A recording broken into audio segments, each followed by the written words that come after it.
buenas noches, señoras y señores. Ahora que en Occidente nos estamos deshaciendo de ese cristianismo que tanto parece molestarnos, vamos a echar un vistazo a las sociedades que parecían ser tan enormemente felices antes de que fueran cristianizadas por el malvado hombre blanco y europeo. Y sobre todo, malvado entre los malvados, el español. Lo que quede cuando a la civilización se le quite el cristianismo tiene un nombre: barbarie. Estamos en ello, solo tienen que echar un vistazo a su alrededor. La llegada de los españoles a América se caracterizó por su inmediata exploración de los lugares a los que se llegaba. Mientras otros pueblos se establecían en las costas y su único interés consistía en comerciar y en explotar las riquezas naturales, los españoles se asentaban en su interior con una vocación de permanencia. La intención al respecto de América aparece con toda claridad cuando consideramos que la Casa de Contratación, establecida en 1503, examinaba toda la emigración que se dirigía a América y solo autorizaba aquella que consideraba digna. Quedaban excluidos los judíos y herejes y se veló por eliminar toda la emigración ilegal. Se trataba de proteger las Indias de los peores efectos de la corrupción europea. Y de hecho, los criollos e indianos tuvieron más derechos a la hora de acceder a los oficios que los peninsulares que allí llegaban. Y las instituciones que allí se aplicaron permitieron que América no fuera gobernada desde Castilla, sino que dispusieran de sus propios órganos de gobierno. La emigración obtenía su estímulo de la posibilidad de obtener beneficios, pero la explotación de la minería, por ejemplo, repercutía directamente en tierras americanas, ya que lo que se exportaba obligatoriamente era el quinto real, esto es, el impuesto del 20% sobre los beneficios, que correspondía a la corona. En su tiempo era opinión frecuente dentro y fuera de España que desde el punto de vista económico las Indias reportaban a España un beneficio mucho menor que el que obtenían franceses e ingleses de sus colonias, como en efecto así era. Y es que América no fue para España un territorio colonial. El modo en que se procedió revela que los españoles concebían América como una prolongación de la propia España. Erigían ciudades del modo en que lo hacían en la península, establecían las leyes que a ellos mismos se les imponían y desarrollaban instituciones calcadas o inspiradas en las instituciones de Castilla. Las ciudades se levantaron con tanto esmero que muchas de ellas son hoy patrimonio de la humanidad, como Cuzco, Potosí, Campeche o Cartagena. Y algunas lo son específicamente por su incomparable arquitectura o su condición de ciudad universitaria. Erigieron universidades ya en la década de los años 30 del siglo XVI, con mucha anterioridad a lo que hicieron otros pueblos europeos, y levantaron hermosas catedrales por todo el continente. En definitiva, España se trasplantó a América con sus virtudes y sus defectos. Nunca consideró el continente descubierto como un territorio a explotar y del que desentenderse una vez apuradas sus riquezas naturales. En muy pocas de las colonias de los países europeos ha quedado la religión de los colonizadores y su lenguaje como el idioma materno de los pueblos colonizados. Y en ninguna el resultado ha sido la aparición de una nueva raza de hombres, mixtura de los colonizados y los colonizadores. Y esta noche tenemos con nosotros a don Javier Sáenz del Castillo, que es profesor de Historia de la Universidad San Pablo CEU y que durante muchísimo tiempo se ha ocupado de explicar con enorme brillantez la asignatura de Historia de América, o sea que de esto sabe lo suyo. Don Javier, muy buenas noches. Buenas noches, Fernando, un placer estar aquí contigo. Y un placer tenerle con nosotros, a ver si se prodiga más en estas lides. Hoy es el estreno, veremos. Bueno, tenemos una primera introducción a lo que es esa colisión entre el mundo cristiano y el mundo que no era cristiano, antes, lógicamente, del descubrimiento de América, y vamos a establecer, digamos, una comparación entre lo que supuso la colonización, la evangelización de América, por un lado, y por otro, lo que era América, antes de la llegada de los españoles. Para empezar, la América española estaba vista como una parte de la monarquía, como parte de la propia monarquía. No eran colonias al estilo de lo que hemos entendido a lo largo de la historia y sobre todo posteriormente como colonias. No tenía una categoría inferior al del resto de la monarquía y eso fue algo que resultó ir imponiéndose a lo largo del tiempo. Efectivamente, de hecho además, bueno, el título, sabes perfectamente que las Indias no eran colonias, es un título famoso de una obra de un historiador argentino de Ricardo Levene, y se refiere a eso, al carácter jurídico que tenían. Tomando como concepto de colonia, porque claro, esto uno luego, ya sabes que la gente siempre puede encontrar justificaciones de hay un documento que dice colonias.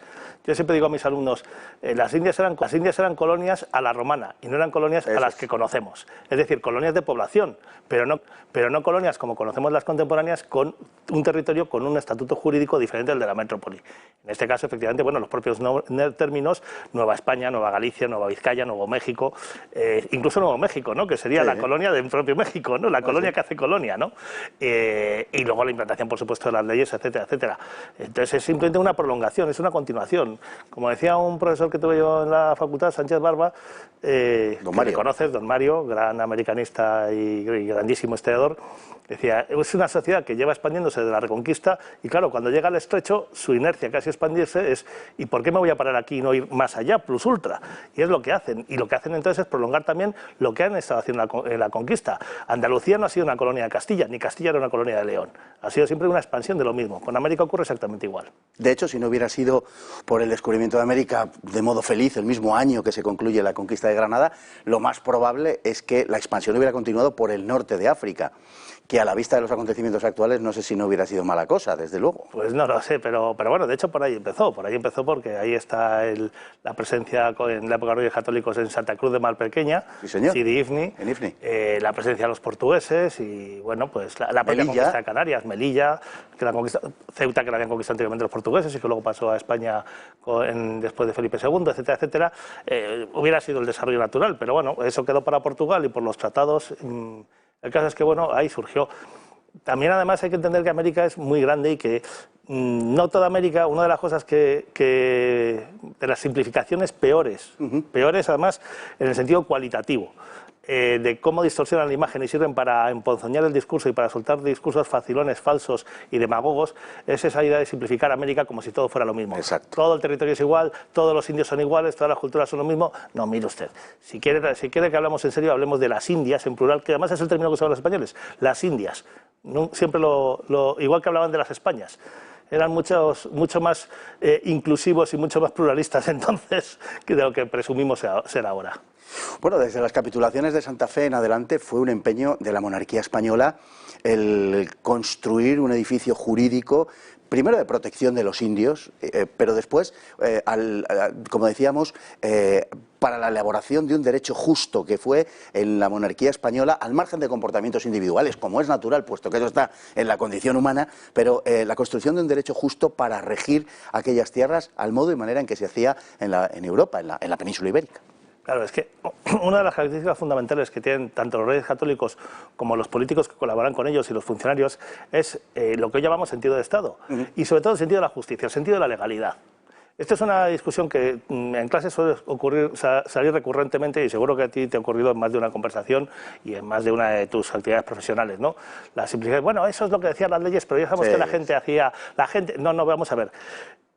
Por desgracia vivimos una época muy hipócrita, muy cínica y muy falsa. Pero no siempre la historia de la humanidad ha sido tan hipócrita, tan cínica y tan falsa. Y ha habido veces en que los gobernantes de verdad se lo han creído y de verdad han creído en la ley, han creído en el imperio de la ley y lo han defendido.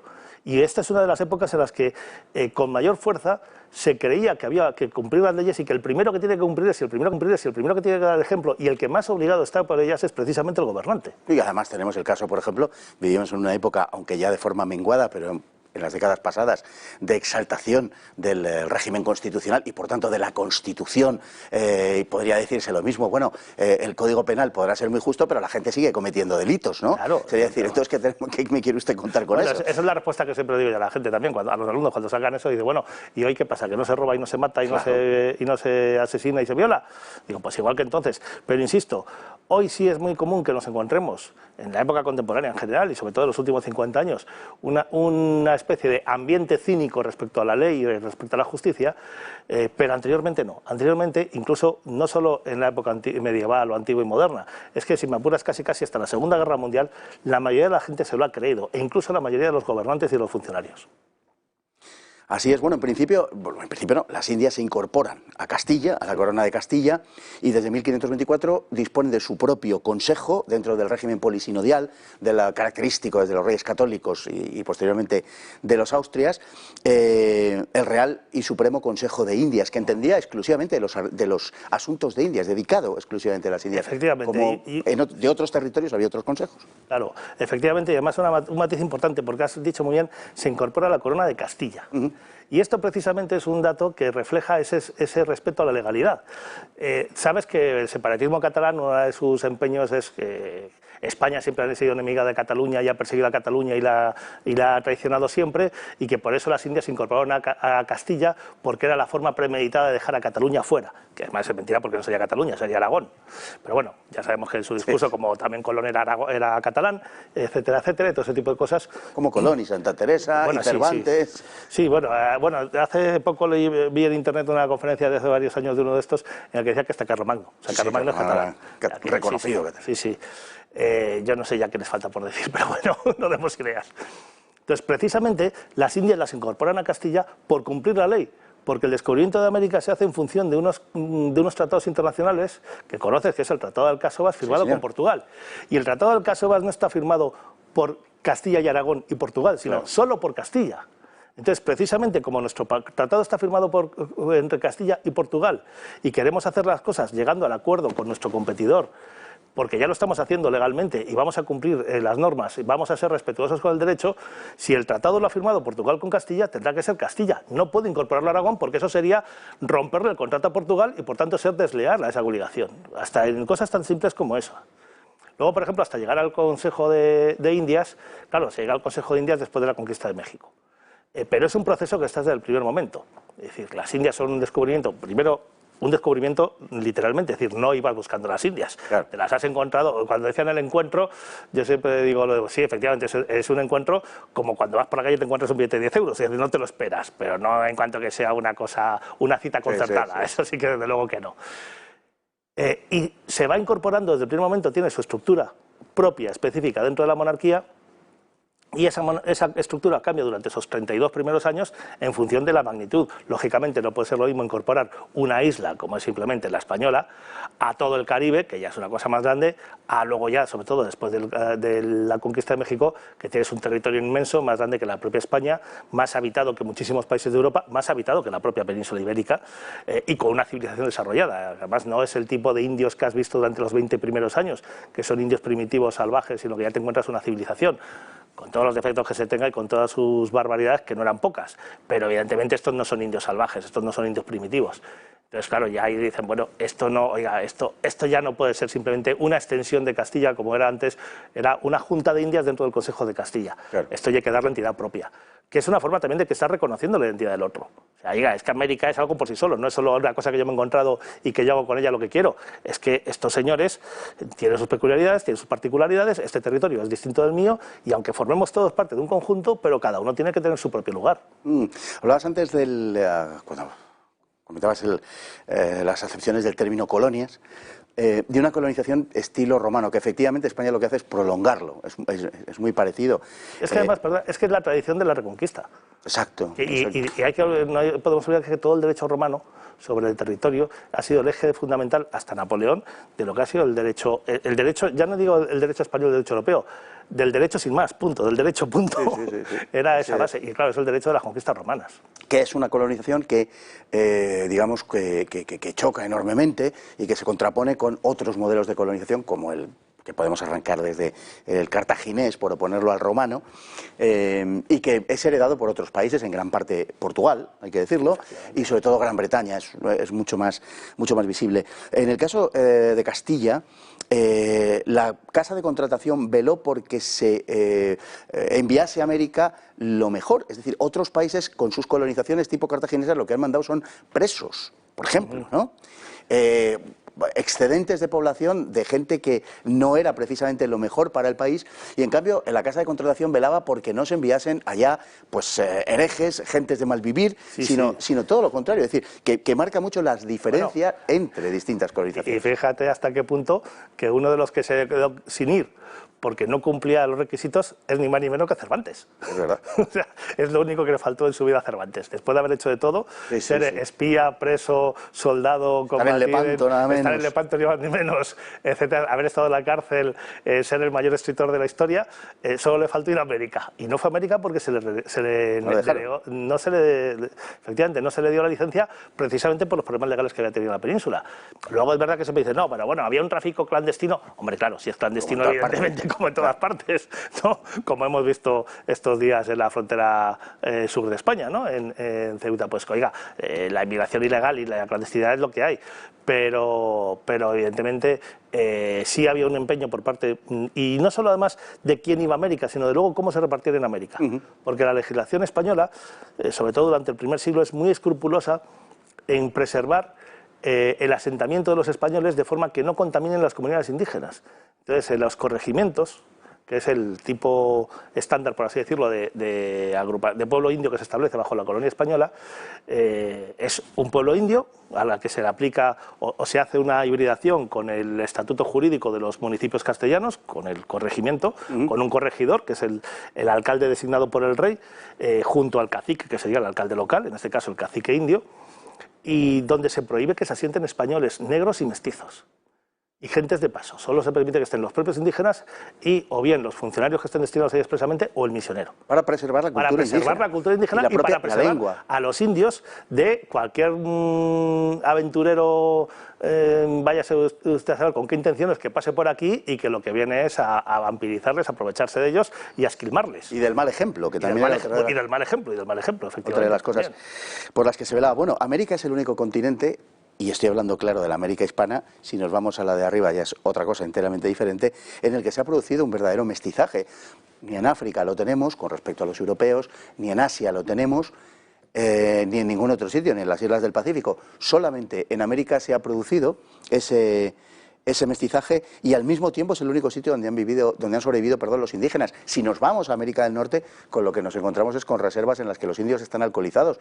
Pero cualquiera que haya visitado, bueno, iba a decir México, Ecuador o Bolivia o Colombia, Venezuela, no, con perdón, pero cualquiera que haya ido a Cuatro Caminos, hoy por hoy se puede dar cuenta de que efectivamente la raza indígena ha sido absolutamente preservada y el mestizaje es una realidad palpable. De hecho, incluso no solo respecto a otras formas de colonización o a los propios Estados Unidos, respecto a otras colonizaciones dentro de las propias culturas americanas. Eso es. Es decir, las culturas indias americanas ante los españoles no se caracterizan precisamente por el respeto a otros pueblos y por respetarlos. El caso extremo, esta misma mañana lo ponía en clase, ¿no?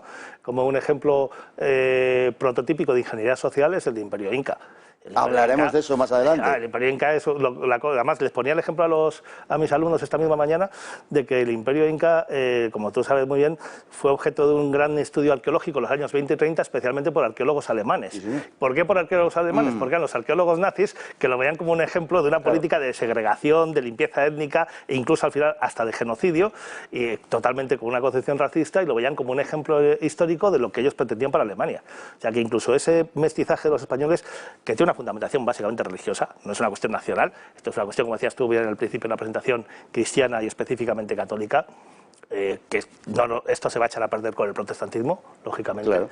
Por toda como sabes tú muy bien, por todo el tema de la predestinación y todo eso. Esta es la gran novedad, pero no, repito, no solo de cara al resto de colonizaciones, sino de cara al resto de la propia América. Así es. Pues, don Javier, vamos a continuar hablando de esto en la segunda parte. Nos vamos a centrar particularmente en el modo en que eran las culturas precolombinas, que así se denominan, aunque es una generalización un tanto grosera, por las enormes diferencias que había entre ellas, desde luego, pero que también presentan vínculos muy claros en muchas de sus prácticas, que desde un cierto indigenismo o indianismo, que últimamente se reivindica mucho este término, pues se ha pretendido incluso negar, pero que las pruebas arqueológicas están ahí y hablan por sí mismas. Volveremos después de la publicidad, que promete ser muy corta, para tratar este tema que creo que es crucial para entender América.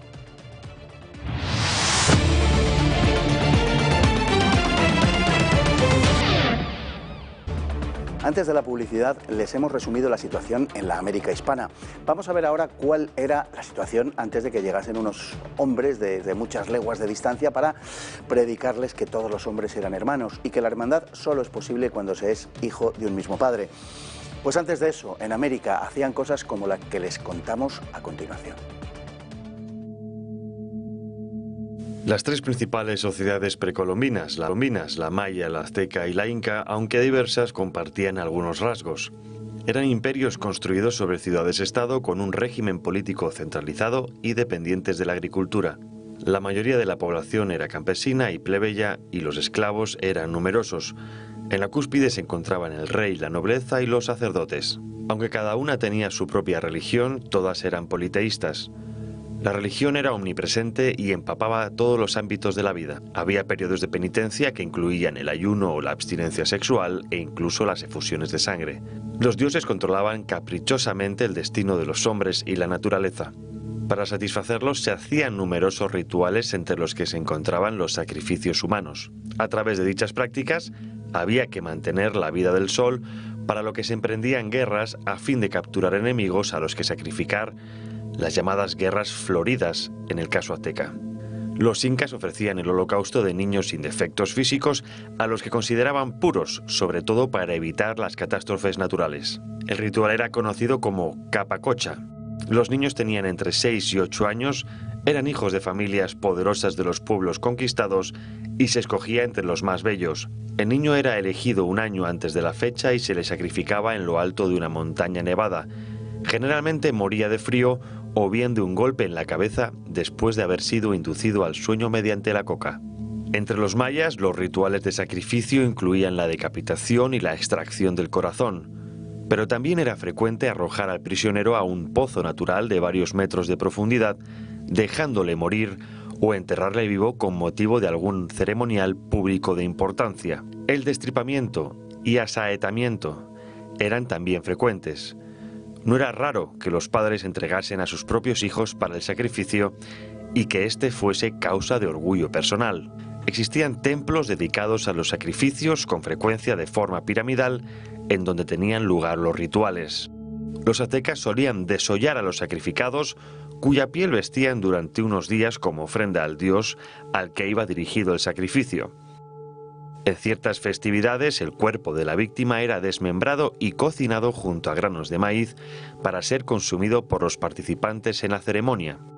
Anualmente, una mujer de la nobleza era inmolada en la principal festividad agrícola. Los niños con peculiaridades físicas eran ofrecidos por sus padres a las deidades de la lluvia y los albinos durante los eclipses. Además, se sacrificaba a los enanos y jorobados cuando moría un rey a fin de que le sirvieran en el más allá, que, a veces, eran sustituidos por esclavos. Don Javier, bueno, después de lo que hemos visto, creo que, en fin, es bastante representativo, como digo, de las culturas que existían en América antes de la llegada de los españoles, pero hay que señalar también que existían diferentes niveles culturales, que no podemos considerar toda América como una sola cosa, ni muchísimo menos. No, ni muchísimo menos, pero sí es verdad que ese ambiente de crueldad que hemos visto en el vídeo, aunque puede parecer muy crudo, era muy real, porque hay una cuestión que es común a casi todas ellas, es la falta de una concepción de la dignidad humana. Claro. Y esto solo se lo va a proporcionar el cristianismo. Y esto es lo que hace que la gente se maten entre ellos, no solo aquí, pasaba en los pueblos, como sabes, antes del cristianismo, las costumbres de los pueblos de Mesopotamia o en Egipto eran similares, incluso en Grecia y en Roma primitivas también ocurría este tipo de cosas. Es decir, y en todos los lugares del planeta lo encontramos hasta que ha surgido la idea de una dignidad del ser humano por el mero hecho del ser humano, y eso solo lo ha aportado el cristianismo. Eso hay que decirlo, y además hay que decirlo en voz alta. Y esa es una diferencia fundamental que marca la diferencia entre unas culturas y otras. Fíjate que hasta alguien tan ateo como era Gustavo Bueno lo decía siempre y lo reivindicaba a todas horas. Es que negar esto a estas alturas es un insulto a la inteligencia, ¿no? Efectivamente hay distintos niveles entre las culturas indígenas. Hablamos en antropología americana de tres tipos. Las sociedades primitivas, antes se llamaban marginales, ahora lo de marginal, como es una palabra, queda feo. También es verdad que tiene su explicación, en este caso hay su parte de razón en esa fealdad. Le llamamos las culturas primitivas o no nucleares, las culturas que son los pueblos primitivos, los pueblos que vivían en el Caribe, los pueblos que viven en las selvas del Amazonas, en el Chaco, etcétera, etcétera, los pueblos también de Norteamérica, eran pueblos muy primitivos. Ahora hablaremos, si quieres, de la primera descripción que tenemos de esos indios por parte de Cabeza de Vaca, y es, vamos, eso es una cosa que se te calan a los pies. O sea, es que te da una auténtica pena de pensar cómo podían vivir estos. Y que esto además tuvo un efecto muy negativo en los primeros años de la conquista, porque esto fue lo que durante 15 años el único tipo de indios que conocieron los españoles. Entonces, claro, podían entender que eran personas, porque además los reyes desde el primer momento, y la Iglesia desde el primer momento lo había dicho, dice, bueno, pues serán personas, pero es que son tan salvajes que serán personas salvajes, y tendré que ver cómo organizar yo con una persona salvaje. Por mucho que sea persona, no deja de ser una persona que no le puedo incluir normalmente a la mesa como si fuera un señor que viene de estudiar en Salamanca. Pues no. Entonces tendré que ver cómo quitarle esas costumbres, que fíjate que se llamaban costumbres ferinas, costumbres de fiera, sobre todo por el tema del canibalismo, etcétera, etcétera. Claro. Que además en el Caribe, que es lo primero que conocen los españoles, era generalizado. Claro, los indios caribes precisamente eran... Bueno, la palabra barbacoa, nos viene de una tribu de indios caribes de la zona de lo que hoy es el norte de la costa de Venezuela y las Guayanas, los barabacoas, que cuando llega el primer español les ve, dice, y aquí comen a la gente, pero a diferencia de otros que lo hacen en ollas, tienen la costumbre de ponerse en parrillas, como hacemos en Castilla con el cordero. Y de ahí viene lo de hacer una barbacoa, porque es como los indios barabacoa se comían a sus vecinos. O sea que ese sería un primer nivel, que crea ese prejuicio, digamos, de desprecio hacia la cultura indígena por salvaje, que luego se supera, además, más de lo que se suele pensar. Luego hay un segundo nivel, que es lo que llamamos las culturas intermedias, que no son muchas en realidad, sobre todo las encontramos en la zona de lo que es ya el continente, la zona de Panamá, Colombia, especialmente Colombia, que son pueblos equivalentes a lo que serían pueblos de la antigüedad de Occidente, la antigüedad del Mediterráneo. Una situación intermedia entre un pueblo primitivo y una civilización, ¿no? Y luego lo que llamamos la América nuclear o las culturas nucleares, que son los núcleos de civilización, mayas, incas, aztecas, etcétera, generalizando, ¿no? Porque hay muchos más, los totonacas, los mixtecos, los zapotecos, etcétera, etcétera, algunos desaparecidos antes de la conquista, los propios mayas desaparecidos antes de la conquista, pero que a pesar de que habían conseguido un desarrollo social, un desarrollo político y un desarrollo tecnológico que hace que ya hablemos de civilizaciones completamente y con pleno derecho, no habían dado ese salto moral de concebir la dignidad humana, y por eso seguían practicando todo este tipo de costumbres, que llegaban hasta tal punto. Mira, una anécdota: cuando se estrenó la película Apocalipto, pues me llamaron de un medio de comunicación, magnífica película, me llamaron de un medio de comunicación, tiraron de directorios de universidades y llamaron a un profesor de la Universidad Complutense, Andrés Ciudad, gran historiador, y me llamaron a mí para que viéramos la película y comentásemos qué era, y hacer un reportaje, ¿no? Y entonces me pregunta el periodista, ¿y no es una imagen un poco cruel de la cultura maya? Y yo le dije, que va, si se ha quedado cortísimo. Y el hombre se quedó ojo plático y dice, ¿cómo que se ha quedado corto? Digo, sí, sí. Por ejemplo, lo que acabas de decirlo, el desollamiento no se ve en la película. Y cuando cortan las cabezas y sale la escena de la cabeza cayendo, no sale en la película que luego detrás de la cabeza iba el cuerpo, y que el cuerpo, según caía, la familia de los que le habían capturado estaban puestos a los lados de la escalera para cogerlo, desmembrarlo, y esos eran los trozos que se llevaban para comérselo. Claro, el hombre se quedaba alucinado cuando le contaba el detalle de esas cosas. Digo, decía, ¿te ha parecido cruel Apocalipto? Pues que sepas que es una visión casi edulcorada de la realidad. Sí, sí. Bueno, de hecho, hemos hablado de la diversidad de estas culturas, que lo era, que la había, pero tienen también algunos vínculos y algunas costumbres. En fin, uno de ellas era el sacrificio de niños. En el sacrificio de niños estaba también la idea del sacrificar la pureza y la inocencia, y de hecho se elegía a los niños en una edad, bueno, 6, 8 años, los niños más guapos, los niños con mejor aspecto y tal, eran los que se iban a sacrificar, bueno, y se sacrificaban, de hecho, de diversas formas, pero siempre el objeto era el mismo. Bueno, es que esto es un poco, por desgracia, la historia de la humanidad, la historia primitiva ha sido así de forma universal. Es decir, la condición humana es una condición cruel, entre otras cosas porque, aparte que la condición humana sea una condición que nos lleve al egoísmo y ese egoísmo lleva al maltrato, al enfrentamiento y al maltrato a los demás, es que la naturaleza es muy cruel. Es decir, ¿cuánto daño ha hecho Disney? Como dice un amigo mío, ¿cuánto ha hecho Disney? Es que la naturaleza... Y ahora todavía hace más que hacía antes, que ya era bastante. Entonces, la naturaleza en sí misma es cruel. La vida natural es una vida cruel. O sea, tú ves cómo viven los animales y cómo se cazan. El león no coge a una cebra, la mata y se la come. No, el león caza a la cebra y se la come todavía viva. Entonces, los seres humanos primitivos sobreviven como pueden, y en ese sobrevivir como puedes, pues desarrollas, por una parte, el que si tengo que comerme al vecino, me lo como, y por otra parte, en esas religiones primitivas, todas a lo largo de todo el planeta han tenido una importancia muy grande del sacrificio humano. sacrificio propiciatorio, para bien que los dioses me recompensen el sacrificio con los bienes, o el compensatorio, es decir, como hemos ofendido a los dioses, para calmarles les ofrezco algo que es lo que más quiero yo que mi propia sangre, ¿no? Que mis hijos o que mi propia sangre, digo, la de mi persona, ¿no? Como se hacía. Entonces, esto es una cosa que está generalizada por ese nivel de primitivismo que había. También se asociaba a la fertilidad, por ejemplo. Se sacrificaban niños. A todo. Hay un hallazgo, el adoratorio que está junto al Templo Mayor, en la época de Moctezuma I, donde se han encontrado 38 cuerpos de niños precisamente dedicados. Bueno, de hecho ese es uno de los últimos. Uno de los últimos. El más grande que se ha encontrado son casi 300. Sí, creo recordar que eran 284. Sí, señor.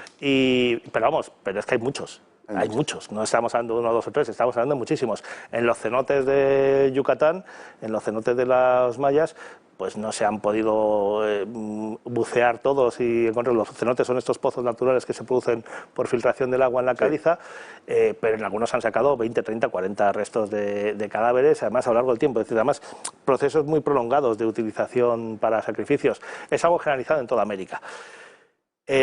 Por eso esa expresión que tenían los españoles tan acertada de las costumbres ferinas. Y esas costumbres ferinas las tenían, sobre todo las marcaban en 3 cosas. Una era el sacrificio humano, la segunda era el canibalismo y la tercera era la guerra permanente entre ellos. Y por eso de ahí vino que uno de los primeros obispos de México, el obispo Vasco de Quiroga, el obispo de Michoacán, una de las zonas más rápidamente evangelizadas al principio y uno de los principales diseñadores, digamos, de lo que sería la estrategia de evangelización de América, un grandísimo hombre, que además precisamente todo el empeño que hizo fue en hacerles salir de ese estado de primitivismo y salvajismo. Acuñó una frase que era que hay que hacer de ellos primero hombres y después cristianos. Claro. Porque evidentemente no se trata solo de predicarles, como vemos en las películas, a veces casi ridiculizando.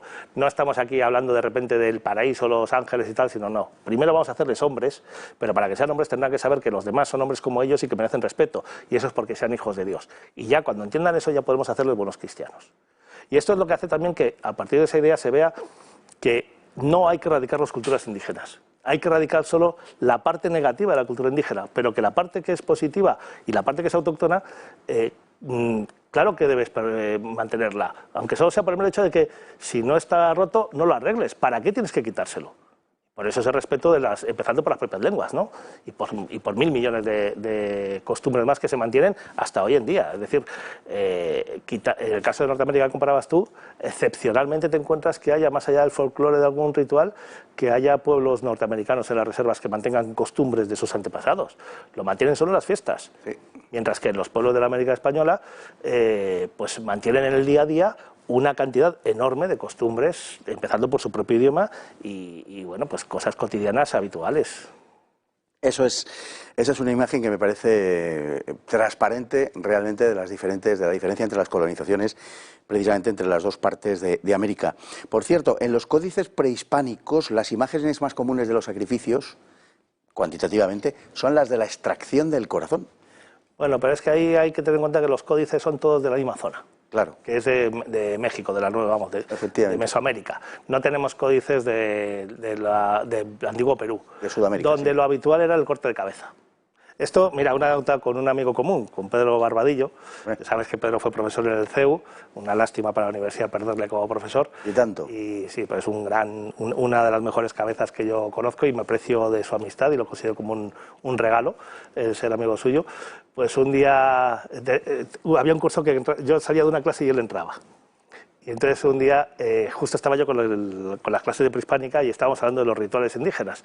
Y él entró, yo no había ido todavía, estaba borrando la pizarra. Entonces dice, espera, empieza a mirar y ve, y dice, ¿pero esto qué es? ¿Un catálogo de la Casa de los Horrores? Dice, no hay ninguna forma de crueldad y de asesinato que no estuviese ahí.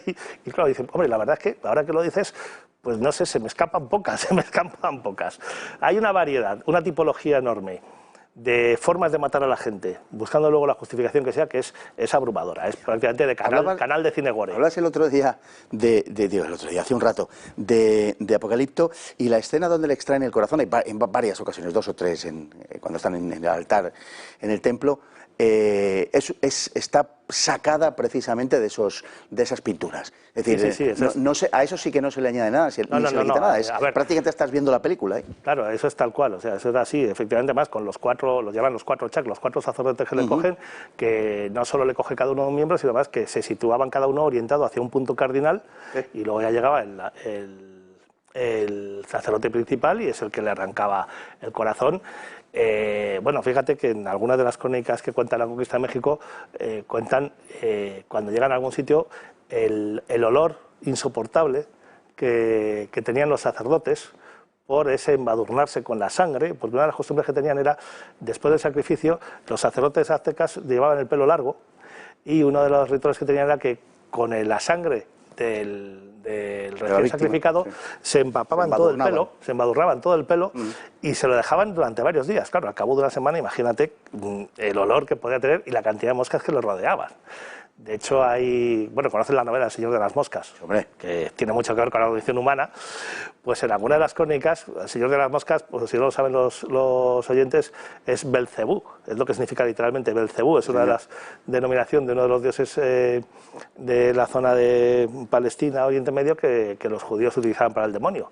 Pues en alguna crónica española aparece diciendo, es que esto es el demonio realmente, porque estamos viéndolo, es que es el Señor de las Moscas, es que entró en la sala de sacrificios y están aquí los corazones quemados, el olor insoportable que contaban de la sangre reseca de varios días y la cantidad de moscas que había, y un sacerdote de estos por la calle pues iba con su corte de moscas a su alrededor, que bueno, no sé cómo cogía enfermedades de todo tipo. Seguro que sí. Bueno, el gran éxito español, el que permite la victoria, realmente, y la conquista de estos territorios es un éxito básicamente político. Es un éxito que se basa en aprovechar la situación objetiva de opresión por parte, en el caso, por ejemplo, del Imperio Azteca, la situación, digo, objetiva de opresión de los pueblos en torno al Imperio Azteca, que eran depredados por los aztecas y que no tienen nada que ver, por tanto, fue una auténtica misión de liberación la de Hernán Cortés, no tiene nada que ver con la imagen que hoy se nos proyecta de un conquistador arrasando un imperio en donde la gente era feliz. No, los pueblos que vivían en torno al Imperio Maya, desde luego, o al Imperio Azteca, en este caso al que nos estamos refiriendo, desde luego no eran muy felices. Y además, no, desde luego, sobre todo, porque es una cosa cuando la gente se pone a hablar en plan relativista, bueno, es que es su cultura, son sus costumbres, yo siempre digo lo mismo, claro, porque tú estás pensando como el señor que sacrifica, ahora piensa como el señor que van a sacrificar, a que ya no lo ves igual, a que si de repente en vez de ser tú el que tiene el cuchillo, eres tú el que está en la piedra boca arriba y con 4 tíos agarrándote los miembros. Desearías que viniera Hernán Cortés.